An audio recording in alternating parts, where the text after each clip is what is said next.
Hi everyone, I'm Faye from Nature Makers and welcome to day 2 of our 5-day nature play challenge for early years. So day 2 is all about art and the challenge is to use nature as an art material. Okay, so we've got some ideas for you.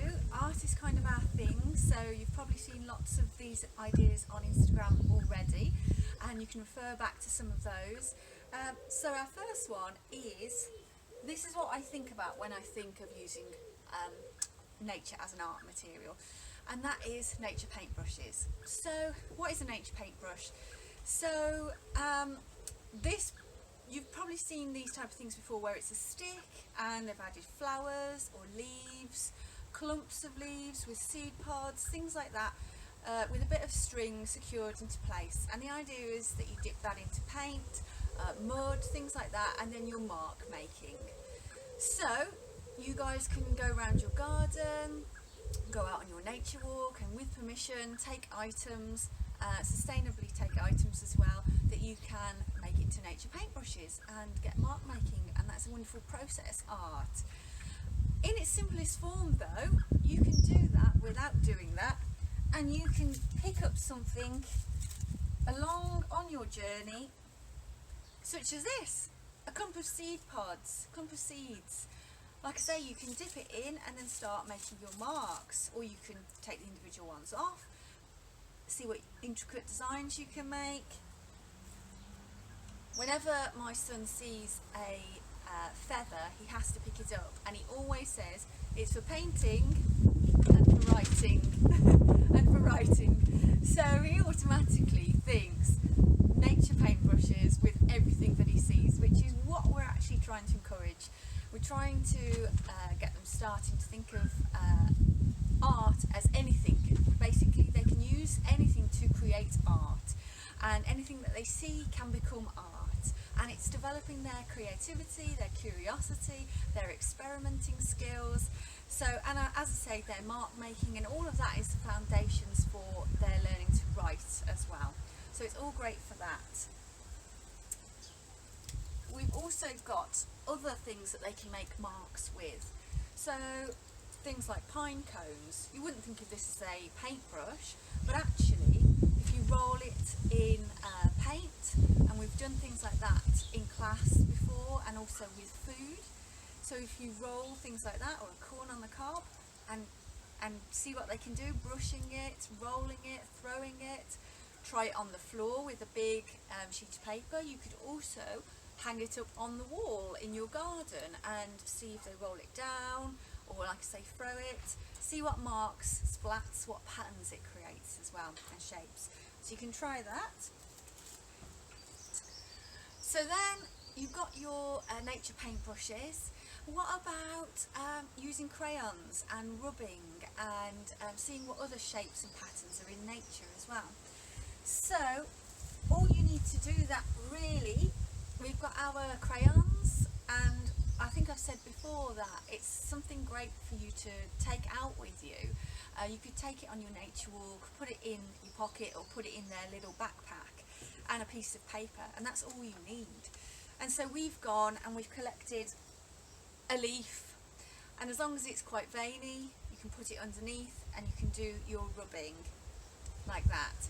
But it's great to do it on the floor, on bark on a tree, different types of leaves, and see what that involves really. You can't really do it so much with flowers, but then you can use flowers as your natural paintbrushes. So give it a go and see what different marks you create. You can then also think about, how about creating some of those impressions into clay as well. So we've got some clay here. It's just air dry clay, and we've used this before, and we roll it out, and in its simplest form you're just pressing your leaf or your flower, you're rolling out your pine cone, whatever, another form of mark making. But this, it becomes a permanent, something that you can have and you can use, display within your house. And yeah, we've used it for different seasonal things as well. So it's really nice for something that you can also have on your nature table as well, as a bit more of a, for the whole season, to celebrate that as well.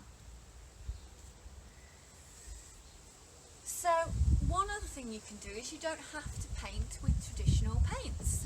So if you haven't got paints, I know at the start of lockdown some people struggled to get them, but if you haven't got paints, why don't you think about using nature as paint?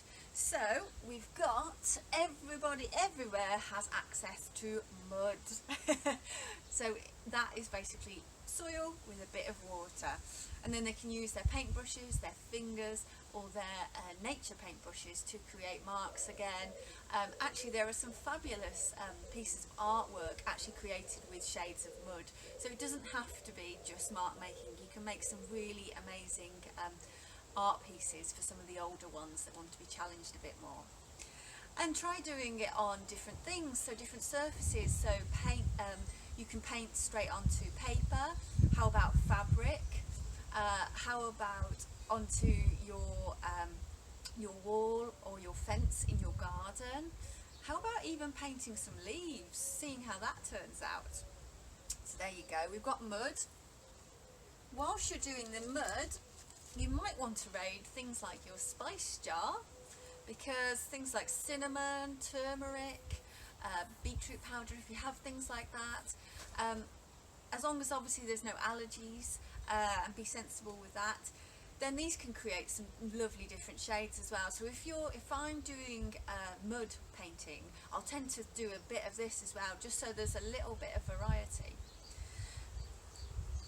And something else as well that we're using at the moment, because it's in season, is berries to create art. So at the moment you've got things like strawberries, you've got gooseberries, you've got raspberries, red currants, black currants, so many berries in season. At the moment though, not blackberries. Those will be in another month to 2 months. But how about with strawberries?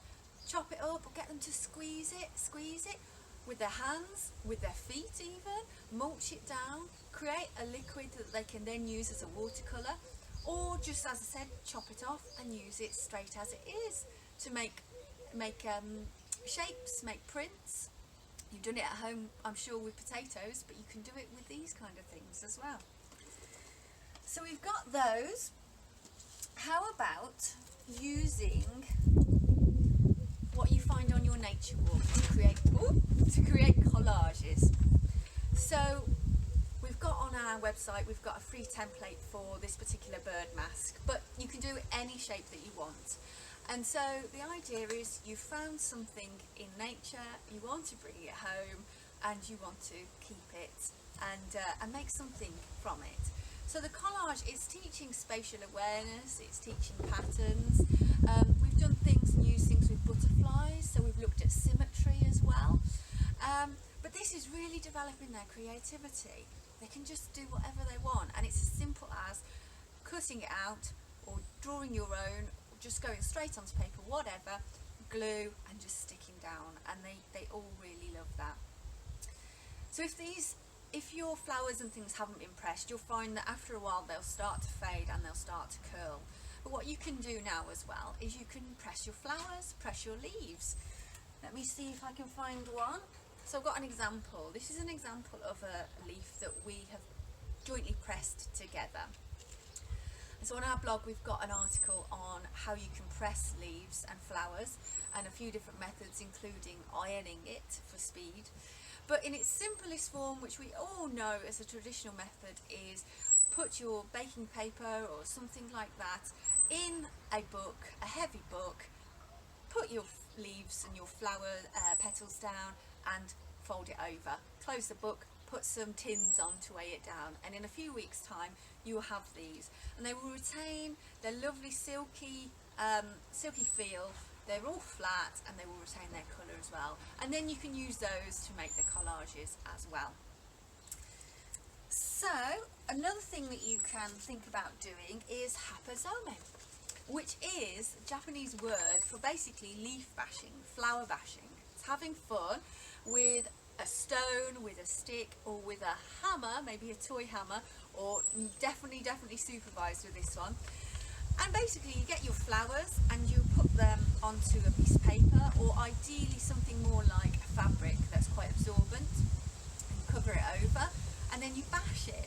And again, it's teaching another skill, it's teaching another way to create art. And you get to keep these wonderful impressions and see all the different colours that come out from the flowers as well. So that's a lovely one to try. And the last thing to think about is, how about just doing art outside? So you've got your piece of paper, you've got all your art supplies inside. Why not just do it outside?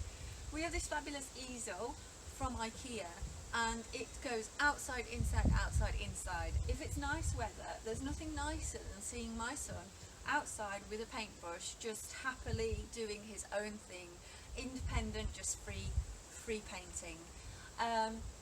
It's lovely if you can then use it and say, how about we paint this flower that we've seen in the garden, or this particular tree, or you can try doing some of those things that I've suggested on top of this kind of thing. But basically, I mean, tomorrow is if in doubt, bring the inside out, and this ties into it. But I always think if you can do something outside, why not? So I think we've covered that everything for use nature as an art material. So we really look forward to seeing what you guys come up with and have fun. If you have any questions, feel free to post them here and we will try to answer them as best as we can. Tag us in what you're getting up to and hashtag, so tag us at Nature Makers and hashtag 5-day nature play, so we can see what you're getting up to, we can share it online, and we can help everybody else to take part in the challenge as well. See you soon. Bye.